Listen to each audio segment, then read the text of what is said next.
Patty's on the way.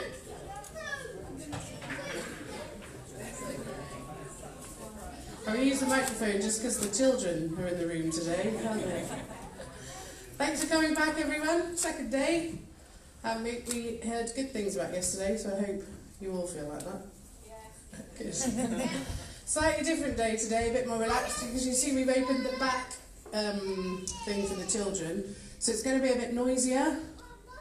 We are streaming, so I don't know how we manage a bit quieter, but we'll work it out as we go along. That's what I figure. Today, you can see from the programme, we are there's lots of adult stories, I think, and family stories we're going to talk about today. Patty is on her way. What else do we need to tell people? Feedback forms, yes. So yeah, good morning. So we've had some feedback forms from hopefully the ones that left yesterday. So what we want is feedback forms from you guys that have been here for the whole weekend. And as we said yesterday, obviously that's fundamental in how we look at next year, hopefully next year, which we'll tell you a bit more about at the roundup today. So thank you. First person is Naomi. So we're introducing Naomi from Global Paed and an update from her. So thank you. Thank you for coming. Sorry, that's well. Organised it past.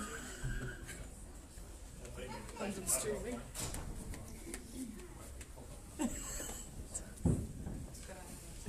Good morning, everyone.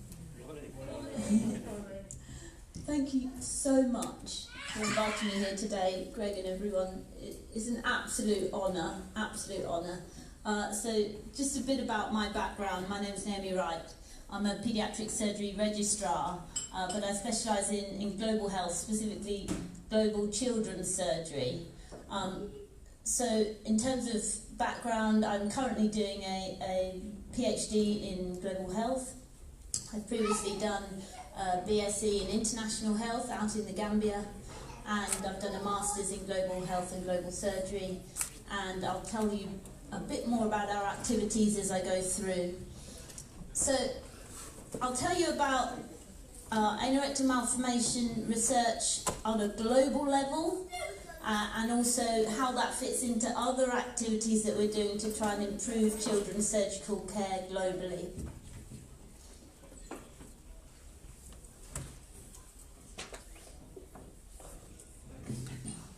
Brilliant. So,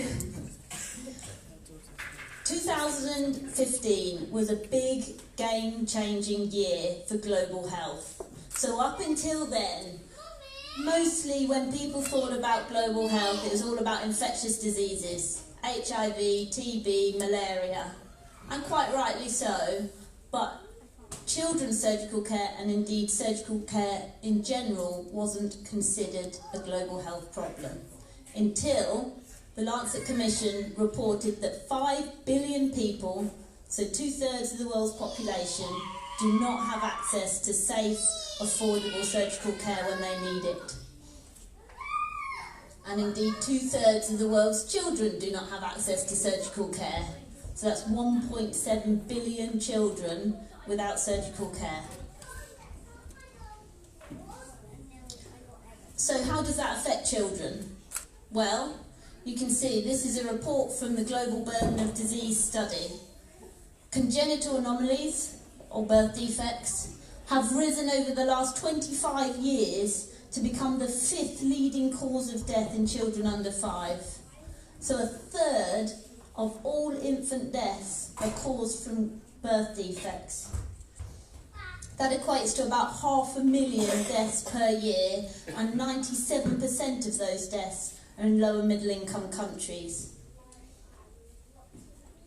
So if we zoom in at the low income country level, this chart at the top on that side shows disability and on this side shows deaths. You can see the commonest infectious diseases over the last 25 years are all on the decline. That's because obviously the main focus has been on prevention and treatment of infectious diseases with great success, which is fantastic. So at the top there, malaria in green, just slightly lower is the lower respiratory tract infections, diarrheal diseases in pink, and when we've got measles in purple, HIV, TB in purple, and pale green there's measles. But the blue line that is on the incline is birth defects. So there's been practically no focus on improving children's surgical care at a global level, and as a result, the number of deaths and disability continue to rise and will soon converge with diarrheal diseases as a leading cause of death in low-income countries. And it's predicted that about 2/3 of the disability and deaths can be prevented with the provision of surgical care. So one of the main problems that we face is that there's hardly any research or data or information on birth defects and other children's surgical conditions in low and middle income countries. So because Sub-Saharan Africa is the region of the world with the greatest need, that's where I started my focus. So in 2016 I was awarded a Royal College of Surgeons Research Fellowship, and I spent a year working with a team of children's surgical care providers across Sub-Saharan Africa to map out the outcomes, primarily mortality, but also other outcomes from common children's surgical conditions across Sub-Saharan Africa. And anorectal malformation was one of the 5 conditions we studied. This is just a snapshot, but you can see that just over 17% of the children born with this condition did not survive to 30 days after their surgery, compared to less than 3% in the UK and other high-income countries. And gastroschisis is another birth defect that's similar in terms of how common it is. And you can see above 75% mortality compared to 4% in the UK. So those were the only 2 main birth defects that we studied in this study. And they had similar sort of causality. There was a significant delay to the patients reaching hospital. So by the time they reached a children's surgical care facility, the babies were already extremely sick. They had sepsis, they were cold, they were dehydrated. And then when they got there, there's a lack of healthcare personnel that are trained specifically for newborns requiring surgical care, and a lack of resources available to treat them. So I'm now focusing on 2 big studies.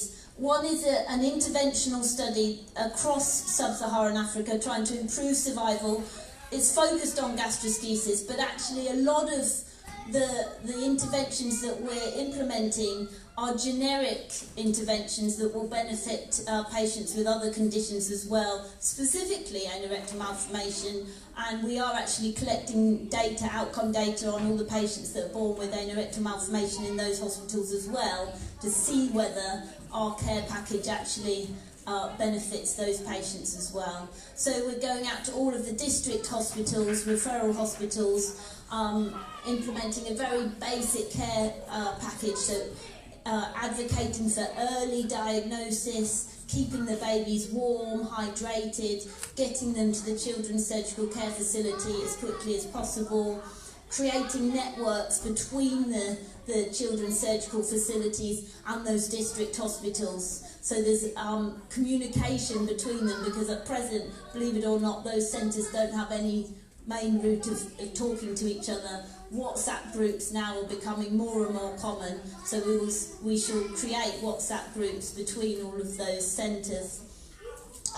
And then at the children's surgical facility level, we should be teaching basic neonatal resuscitation, IV access, perioperative care, and other important components of children's surgical care, which will hopefully benefit a wide range of patients, not just those with gastroschisis.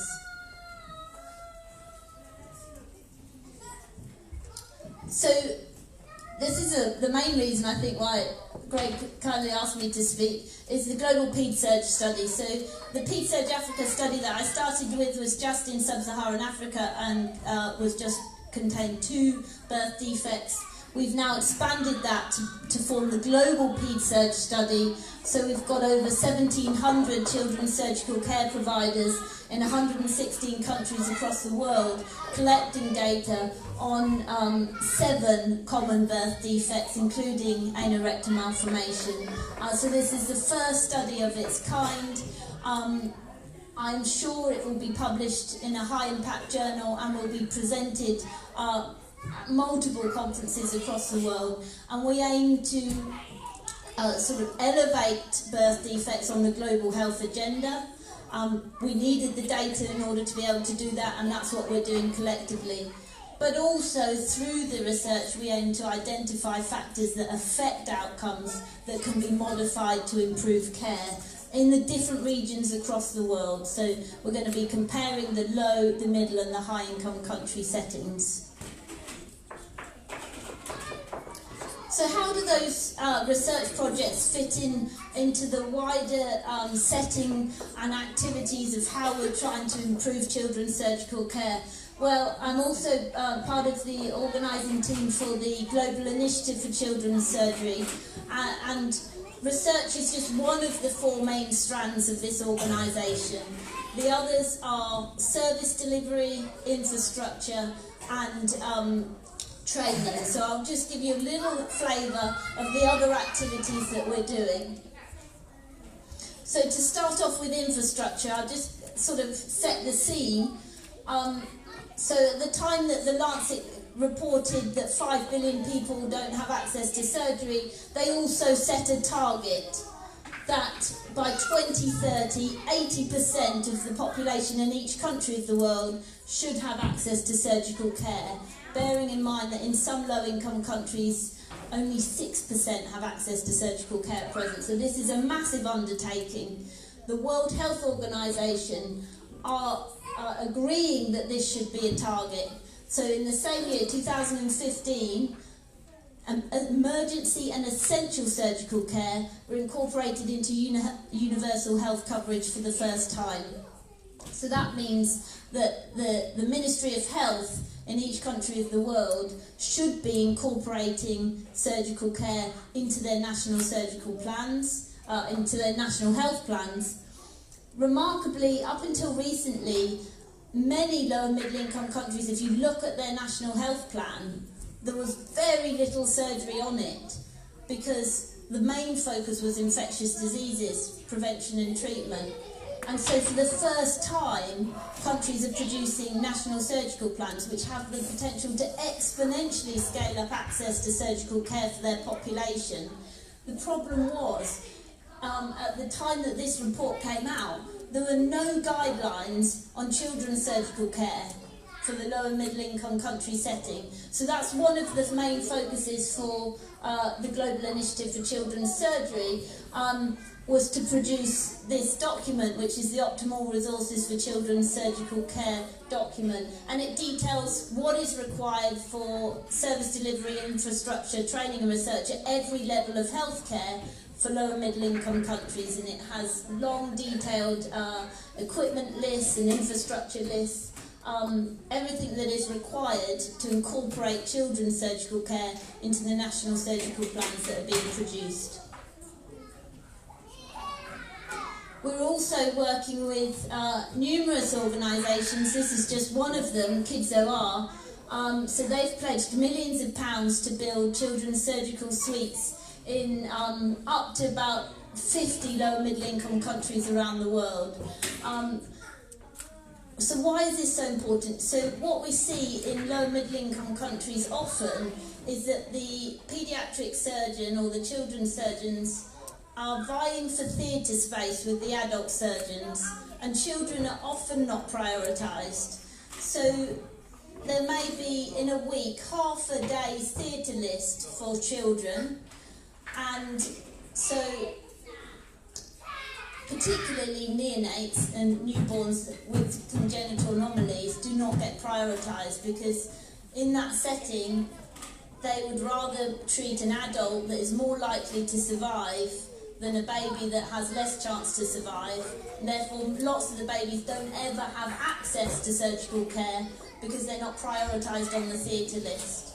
So, what this organisation have done, where there's a children's surgical team there available, but they haven't got the theatre space to do what they need to do, they build them a children's operating theatre and the supporting facilities.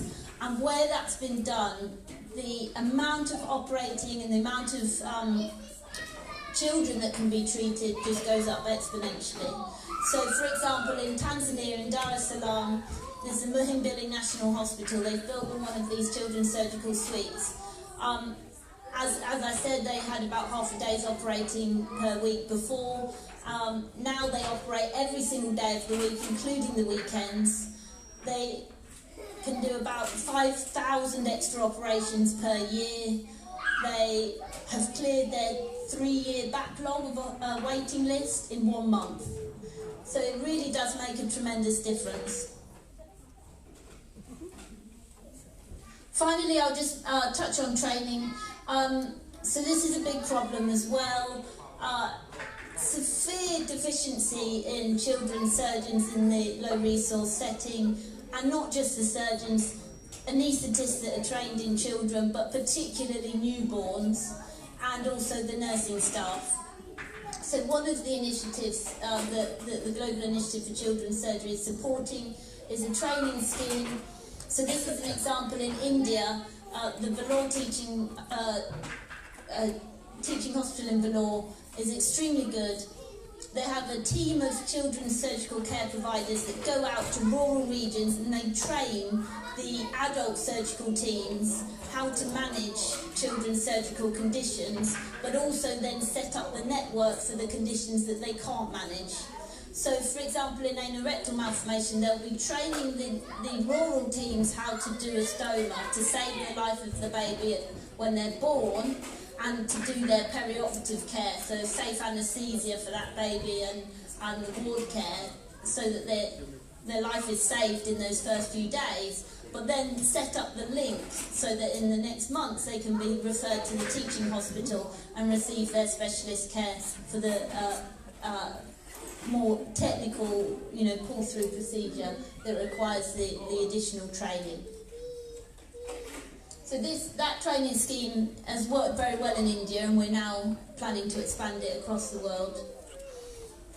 So in summary, 2/3 of the world's population don't have access to safe, affordable surgical care when they need it. In Sub-Saharan Africa, 1 in 5 babies born with an anorectal malformation don't survive to 30 days of life. Now, the studies I've been talking about, they're fantastic to raise awareness. We're collecting vast amounts of data in a short period of time, but I realise we haven't yet captured longer-term outcomes. And there's very little that is known about the long-term outcomes of patients with anorectal malformation and other birth defects in low-resource settings. I expect there's very high levels of disability from the lack of resources and training that's available to manage these patients. And of course, much more research is therefore required.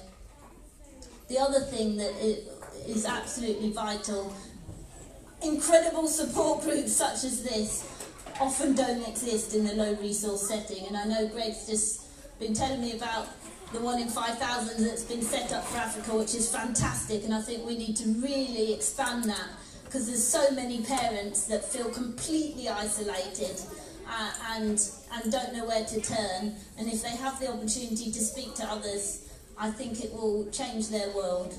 So thank you all.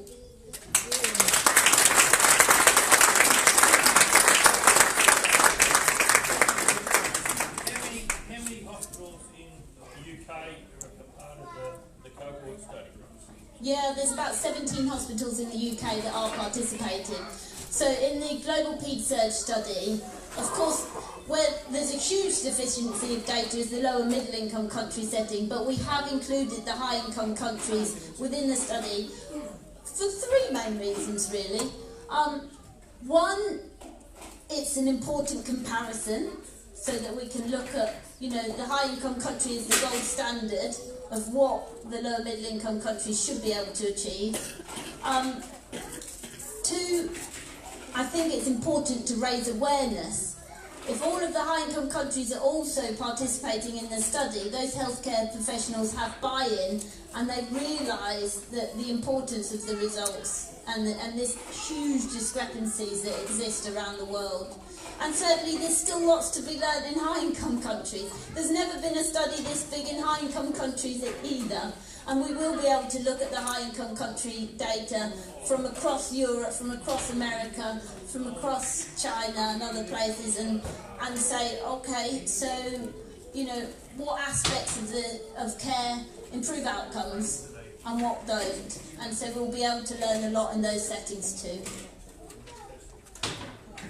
I welcome any other questions or comments or feedback or anything if you want to.